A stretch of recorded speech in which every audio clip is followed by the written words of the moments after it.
नमस्कार मित्रांनो, आपण बघतोय गणित भाग 1 मधील दुसरा धडा कोणता क्वाड्रॅटिक इक्वेशन म्हणजेच वर्ग समीकरणे. त्यामध्ये आपण प्रॅक्टिस सेट 2.6 बघतोय, सराव संच 2.6. याच्या अगोदरच्या व्हिडिओमध्ये काही उदाहरणं आपण बघितलेली आहेत. आता बघा पाचवं गणित घेतोय आपण. त्याच्यामधलं काय गणित आहे बघा. Suyash scored 10 marks more in the second unit test than that in the first unit test. बघा काय म्हणलंय. त्यानंतर म्हणलंय 5 times the marks in the second unit test is equal to the square of the marks in the first unit test. Find his score in the first unit test. मराठीत काय दिले बघा पाचवं गणित.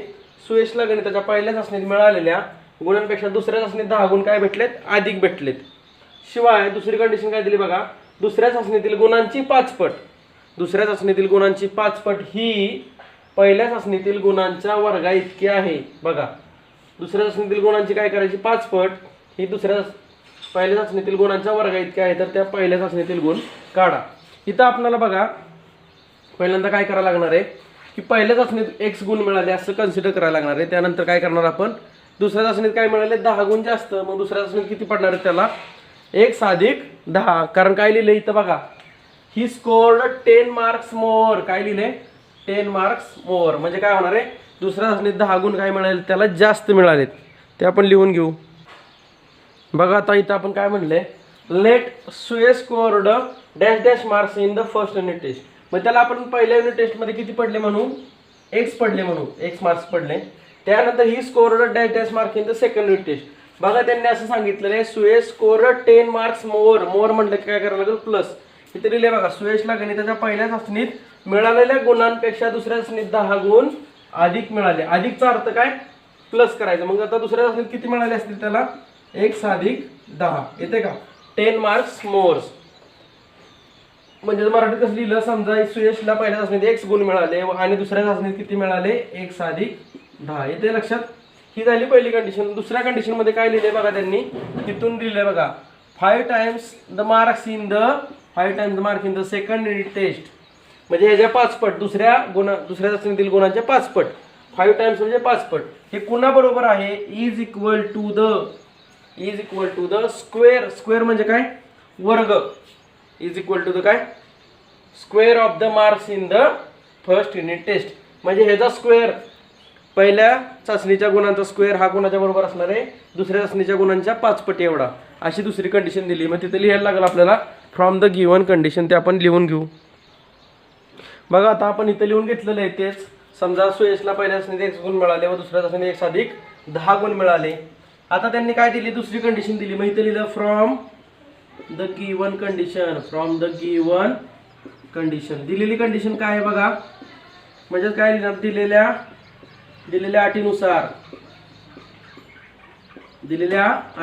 त्यांनी दिले बघा, 5 times the marks in the second unit test. म्हणजे कोणाच्या 5 पट, दुसऱ्या युनिट टेस्ट मध्ये किती पडलेत बघा, दुसऱ्या युनिट टेस्ट मध्ये पडलेत x अधिक 10, त्याच्या 5 पट. येते का लक्षात. दुसऱ्या चाचणीत मिळालेल्या गुणांची 5 पट ही त्या पहिल्या चाचणीत मिळालेल्या गुणांच्या वर्गा इतके आहे. तर पहिल्या चाचणीत गुण किती मिळालेत बघा, x मिळाले, त्याचा वर्ग. म्हणजे कसा होणार, x चा वर्ग. येते का लक्षात. अशी कंडिशन दिलेली आहे. 5 times the marks in the second unit test is equal to the square of the marks in the first unit test. असं वाक्य दिलंय.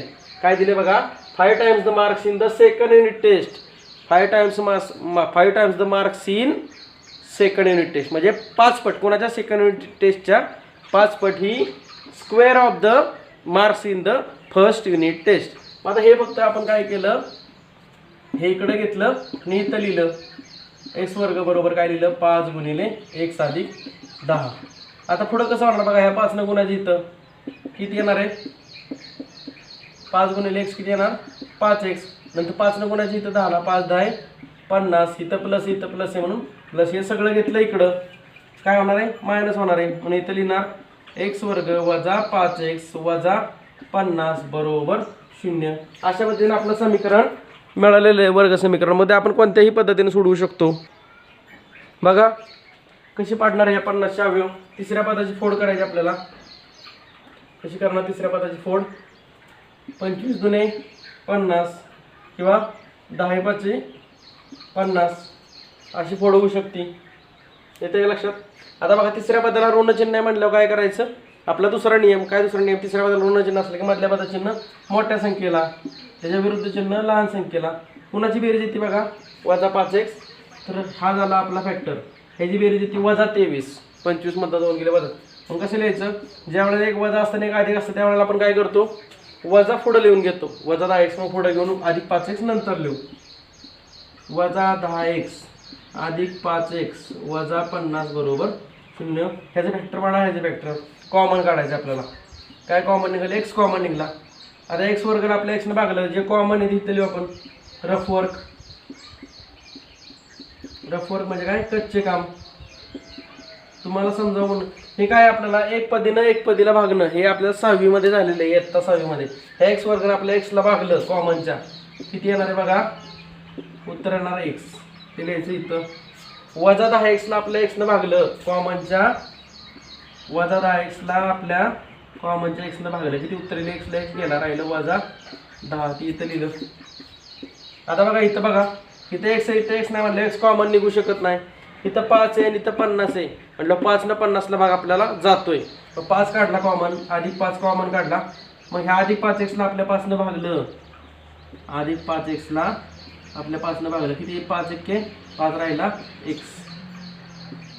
वजा ह्या 50 ला आपल्या 5 न भागलं, -50 ला किती येणार आहे, -50 ला कॉमनच्या 5 न भागलं, किती येणार, -10 येणार आहे. कारण 5 10 50 मध्ये इथं लिहिलं -10, ब्रॅकेट पूर्ण 0 बरोबर 0. मग तुमच्या लक्षात येईल एक ब्रॅकेट डबल आलाय कोणता, x - 10, तो एकदाच लिहिला. आणि दुसऱ्या ब्रॅकेटमध्ये काय राहते बघा, x + 5 बरोबर 0. आता इथं तुमच्या लक्षात येईल, दोन जर कंसांचा गुणाकार 0 असला तर ह्यातला हा कंस तरी 0 असेल किंवा हा कंस 0 असेल. आपण कसं सोडवतो, x - 10 बरोबर 0 किंवा काय लिहितो, x + 5 बरोबर 0. मराठीत काय लिहितो आपण, किंवा काय लिहितो, किंवा. मग आता x बरोबर काय होणार आहे, -10 तिकडे गेल्यावर होणार +10, किंवा काय होणार, दुसरी किंमत काय येणार, x बरोबर +5 तिकडे गेल्यावर काय होणार, बरोबर चिन्हाच्या पलीकडे गेल्यावर -5. पण तुमच्या लक्षात येईल इथं की आपण x काय मांडलेले, गुण मांडलेले. तर इथं त्यांनी काय सांगितलंय, गुण शक्यतो काय असतात, वजा नसतात. मग हे आपल्याला उत्तर घेता येणार नाही. -5 उत्तर is not, x = -5 is not acceptable, म्हणजे हे आपण ग्राह्य धरू शकत नाही. पण इथं लिहायचं जसं आपण काल अगोदरच्या उदाहरणामध्ये, अगोदरच्या व्हिडिओमध्ये बघितलंय, वय ऋण नसतं, age can not be negative, किंवा आपल्याला तिथं वय दिलेलं आहे, age can not be negative, किंवा अजून काय उदाहरणं दिलेली आहेत, पैसे निगेटिव्ह नसतात असं दिले, पैसे काढायला सांगितलेले आहेत, रुपये किती रुपये असतील ते.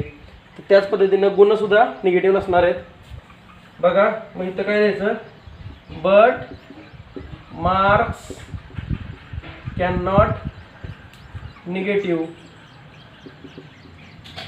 परंतु काय लिहिणार, गुण ऋण नसतात असल्या. म्हणून काय लिहिणार, जे उत्तर आहे ते ॲक्सेप्टेबल नाही.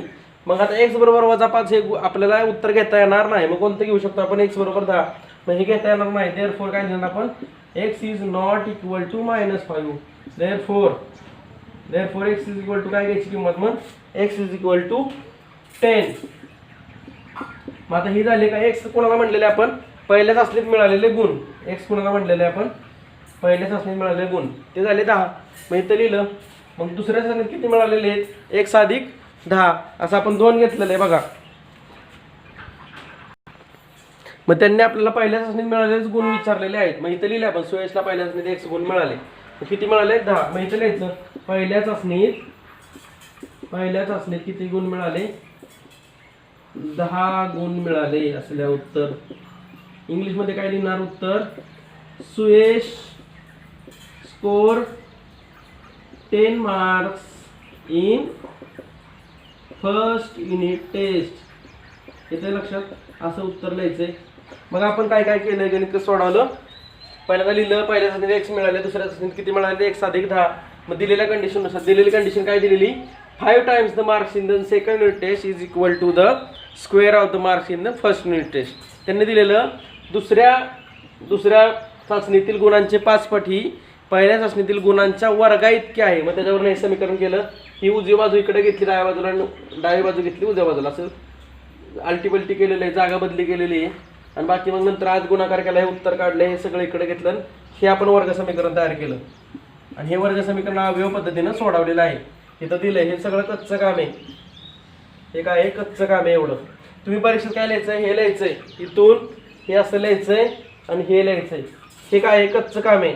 ते कुठंतरी शेजारी लिहायचं आहे. हे ते लक्षात. बघा आता दुसरं गणित. मिस्टर कासम, 6वं गणित आहे काय बघा. Mister Kasam runs a small business of making earthen pots. Kasam नावाचा एक व्यक्ती, त्याचा काय आहे? मातीची भांडी, अर्थन पॉट्स म्हणजे मातीची भांडी बनवण्याचा उद्योग आहे. आता बघा पुढे काय सांगितलं त्यांनी, he makes certain number of pots on daily basis.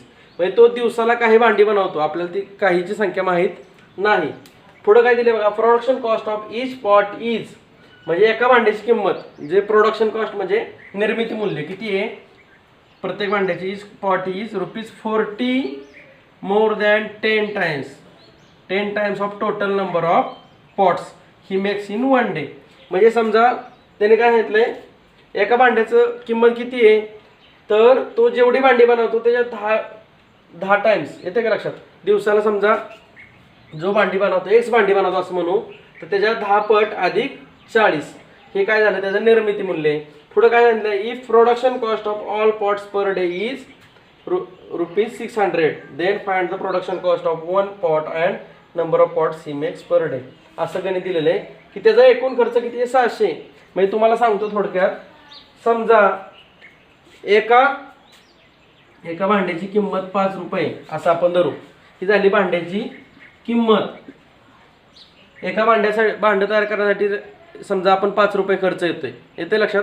आणि तो जर प्रत्येक दिवसाला किती भांडी तयार करतो, प्रत्येक दिवसाला जर समजा 12 भांडी तयार करतोय. किती करतोय? 12. बघा एका भांड्याची किंमत किती आहे? 5. अशी भांडी किती तयार करतोय? दररोज 12. मग त्याचा खर्च किती होणार आहे? एकूण खर्च कसा काढणार आपण, ती भांड्यांची किंमत, एका भांड्याची किंमत गुणिले एका दिवसात बनवणारी भांडी. एका दिवसात किती भांडी बनवतोय आपण मानलं, 12 भांडी बनवतोय. एका भांड्याची किंमत किती आहे? ₹5. मग एकूण एका दिवसाची किंमत किती येणार आहे आपली? 12 पंचे 60, 12 5 जा ₹60 येते का लक्षात. अशा पद्धतीने त्यांनी ₹600 दिली एका दिवसाची किंमत.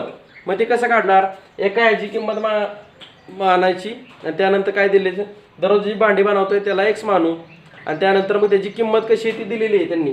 म्हणजे थोडक्यात जी टोटल कॉस्ट कशी काढतो आपण लक्षात ठेवा, त्या भांड्याचं मूल्य गुणिले किती भांडी बनवलेत, नंबर ऑफ पॉट्स येते लक्षात. Cost price of pot into number of pots येते लक्षात. असं आपण लिहायचं आहे. बघा आता काय दिले, let Kasam makes dash pots per day.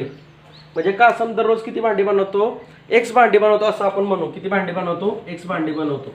मग आता त्यांनी सांगितले एका भांड्याची निर्मिती मूल्य. मग त्यांनी कंडिशन दिलेली बघा, production cost of each pot किती आहे, production cost is ₹40 more than 10 times the total number. 40 मोर म्हणजे काय, मोर म्हणजे काय प्लस, किती मोर आहे 40. 40 मोर म्हणजे काय प्लस 40. कोणाच्या plus 40 than 10 times the total number of pots he makes in 1 day. 10 times म्हणजे जो एका दिवसाला भांडी बनवतोय त्याच्या 10 पट. किती पट? 10 टाइम्स म्हणजे 10 पट. बघा इथं दिले, तयार केलेल्या भांड्यांच्या संख्येची, प्रत्येक भांड्याची निर्मिती मूल्य काय दिलेलं आहे त्यांनी, किती निर्मिती मूल्य आहे, तयार केलेल्या भांड्यांच्या संख्येच्या 10 पट. तयार केलेली भांडी किती आहेत, एक्स, त्यांच्या 10 पट म्हणजे 10x येते का लक्षात. 10 पट अधिक ₹40 असते, अधिक ₹40 असते येते का लक्षात. ही झाली मग त्यांच्या भांड्यांची संख्या. ही भांड्यांची संख्या एक्स आणि त्याची एका भांड्याची किंमत किती दिली आहे, 10x अधिक 40 येते का लक्षात. मग आता आपण मग सांगितलेलं एका भांड्याची किंमत किती धरलेली आपण समजा ₹5 आणि अशी किती भांडी बनवतोय, तो 12 भांडी बनवतोय. तर एकूण एका दिवसाची प्रोडक्शन कॉस्ट किती झाली, 5 गुणिले किती भांड्यांची संख्या 12, 12 पंचे 60. त्याच पद्धतीने इथं भांड्यांची संख्या किती एक्स आणि एका भांड्याची किंमत आहे 10x अधिक 40. यांचा काय घ्यावा लागेल, गुणाकार. इथं किती झाली आपली कंडिशन. मग गुणाकार किती दिला आपल्याला, 600. तेच आपल्याला लिहायचं आहे. बघा कसं काढलं, तो भांडी एक्स बनवतो असं म्हणलं आणि त्या कंडिशननुसार जर जेवढी भांडी बनवतो त्याचे 10 पट अधिक ₹40 ही झाली एका भांड्याची किंमत. तेच व्यवस्थित आपण लिहून घेऊ. बघा आता काय दिलंय तेच लिहिलेलं आपण. एका भांड्याची दररोज किती भांडे बनवतो, x भांडे बनवतो आणि त्या भांड्याची किंमत किती आहे 10x अधिक 40. आता बघितलं आपण मगाशी, समजा दररोज एका भांड्याची किंमत किती आहे, एका भांड्याची किंमत आहे समजा 5 रुपये आणि अशी किती भांडी बनवतो दररोज 12 भांडी बनवतो, तर एकूण एका दिवसाची प्रोडक्शन कॉस्ट किती होणार आहे 12 पंचे 60 रुपये. येते लक्षात. मग ही झाली एका भांड्याची किंमत आणि ही झाली भांड्यांची संख्या. मग त्याच पद्धतीने इथं भांड्यांची संख्या किती आहे बघा, x गुणिले एका भांड्याची किंमत किती आहे 10x अधिक 40. मग त्यांचा गुणाकार घ्यावा लागेल. मग बघा भांड्यांची संख्या किती x गुणिले भांड्यांची किंमत किती, एका भांड्याची किंमत 10x अधिक 40. ह्या दोघांचा गुणाकार म्हणजे काय असणार आहे, एकूण खर्च प्रोडक्शन कॉस्ट किती दिली एका दिवसाची 600. मग आता आपण हे सॉल्व्ह करू आणि सोपं रूप देऊ त्याला. बघा कसं होणार आहे, x नाही तर आत गुणलं किती होणार 10x गुणिले x किती येणार आहे 10x चा वर्ग अधिक x न परत इथं गुणायचं किती येणार आहे 40x बरोबर 600. आता हे 600 या साईडला आणलं तर काय होणार आहे वजा होणार आहे. मग कसं येणार बघा 10x चा वर्ग अधिक 40x वजा 600 बरोबर 0. आता बघा सगळ्याला जर 10 न भागलं, डिवायडिंग बोथ साइड्स बाय 10, इथे लिहितो मी dividing both sides of equation by 10. 10 ने दोन्ही बाजूला काय केले भागले, काय होणार आहे 10 न भागलं तर इथं 10 न भागल्यावर किती राहणार x वर्ग अधिक 4x वजा इथं 10 न भागल्यावर काय येणार आहे 60 बरोबर 0. हे झालं आपलं वर्ग समीकरण. आता ह्या वर्ग समीकरणाचे अवयव आपल्या पद्धतीने पाडायचे. समजा फॅक्टर पद्धतीने पाडले, 60 चे कसे पडणार अवयव बघा, 60 चे अवयव कसे पडतील बघा, 12 पंचे 60, साइन दाय 60, अजून कसे पडतील 15 चौक 60. समजा तिसऱ्या बद्दला काय वजा चिन्ह आहे म्हणलं, मधल्या बद्दल चिन्ह करून द्यायचं मोठ्या संख्येला, मधल्या बद्दल चिन्ह आहे प्लस प्लस प्लस, त्याच्या विरुद्ध चिन्ह मायनस मायनस मायनस. मग कोणाची बेरीज येते बघा 4, कोणाची बेरीज, याची किती बेरीज वजा बाकी होणार आहे अधिक 11, याची किती येणार आहे अधिक 4 आणि याची येणार आहे किती येणार आहे बघा अधिक 7. म्हणलं हा झाला आपला फॅक्टर. येते लक्षात. मग कसं ज्यावेळेला वजा आणि प्लस असतं त्यावेळेला वजा अगोदर घेतो आपण आपल्या सोयीसाठी, वजा 6x अधिक 10x वजा 60 बरोबर 0. ह्या दोघांमध्ये कॉमन काढा, ह्या दोघांमध्ये कॉमन काढा, इथे x कॉमन निघाला, काय राहिलं शिल्लक, इथं आपण रफ वर्क करू. कच्चे काम काय करणार सांगा, x वर्ग भागिले x वर्ग भागिले x किती येणार उत्तर, x दिलेलं इथं.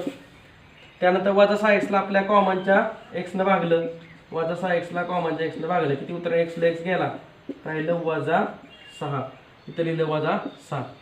आणि इथे कॉमन किती लिहिलं 10 न 60 ला भाग जाऊ शकतो, म्हणून अधिक 10 कॉमन काढलं. ब्रॅकेटमध्ये काय राहतंय बघा, ह्या 10x ला आपल्या कॉमनच्या 10 न भागलं किती येणार 10 एके 10, 10 एके 10 राहिला x, तो लिहिला इथं. वजा 60 ला 10 न भागलं किती येणार वजा 60 भागिले 10 किती येणार आहे वजा 7, ते लिहिलं इथं वजा 7 बरोबर 0. आता तुमच्या लक्षात येईल की इथं एक ब्रॅकेट डबल आलेला आहे, तो एकदाच लिहिला x वजा 6. दुसऱ्या ब्रॅकेटमध्ये काय घ्यायचं x अधिक 10 बरोबर 0. मग आता दोन्ही ब्रॅकेटचा गुणाकार 0 म्हणल्यावर कसं घेणार आपण x वजा 6 बरोबर 0 किंवा काय घेणार x अधिक 10 बरोबर 0. आता वजा 6 तिकडे गेल्यावर काय होणार आहे प्लस 6, मग x बरोबर किती येणार अधिक 6 किंवा की दुसरी किंमत काय असणार x बरोबर वजा 10. आता बघा x काय भांड्यांची संख्या आहे. आता भांड्यांची संख्या वजा असणार आहे का नाही, कमीत कमी भांडं किती बनवू शकतो तो, 1 भांडं 2 भांडं 3 भांडं, पण वजा भांडी बनवू शकत नाही. मग इथे लिहायचं बट द नंबर ऑफ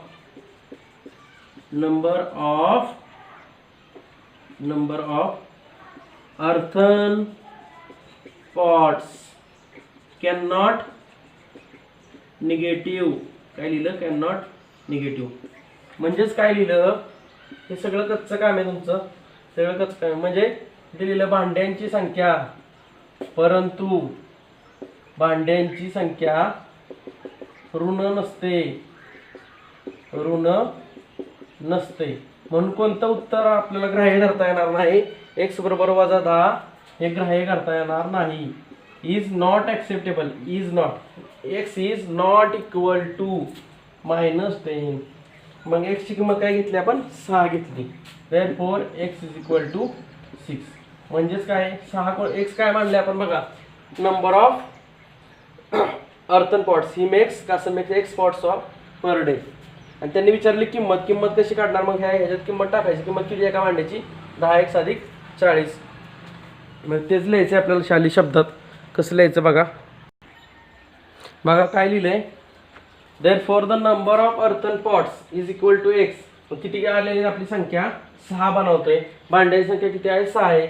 आणि the cost of each earthen pot, cost किती आहे बघा? 10x अधिक 40. प्रत्येक भांड्याची किंमत 10x अधिक 40. एक्सची किंमत किती भेटली बघा? ती एक्सची किंमत टाकू. एक्सची किंमत 6 आहे. 10 गुणिले 6 अधिक 40. मग हा गुणाकार आधी केला किती येणार आहे? 60 अधिक 40. मग किती होणार? 60 अधिक 40 100. म्हणजे एका भांड्याची किंमत किती झाली? 100. असं लिहायचंय. The number of earthen pots is equal to 6 and the cost of each earthen pot is equal to ₹100. अशा पद्धतीनं लेखी गणित सोडवायचे. वर्ड प्रॉब्लेम पहिल्यांदा जे काय असेल ते कन्सिडर करायचं, त्यानंतर समीकरण तयार करायचं, त्यानंतर समीकरण सॉल्व करायचं आहे. त्यातली एक किंमत आपल्याला ग्राह्य नसणार आहे ती बघायची. This the value of X is not acceptable, that is unacceptable. म्हणजे ती ग्राह्य धरू शकत नाही. अशा पद्धतीनं प्रथम आपल्याला हे समीकरण तयार करता आलं पाहिजे, लक्षात घ्या. अशा पद्धतीनं सर्व गणितं सोडवायची आहेत. आपण अशा पद्धतीने 2.6 एक्झरसाइज बघितलेला आहे.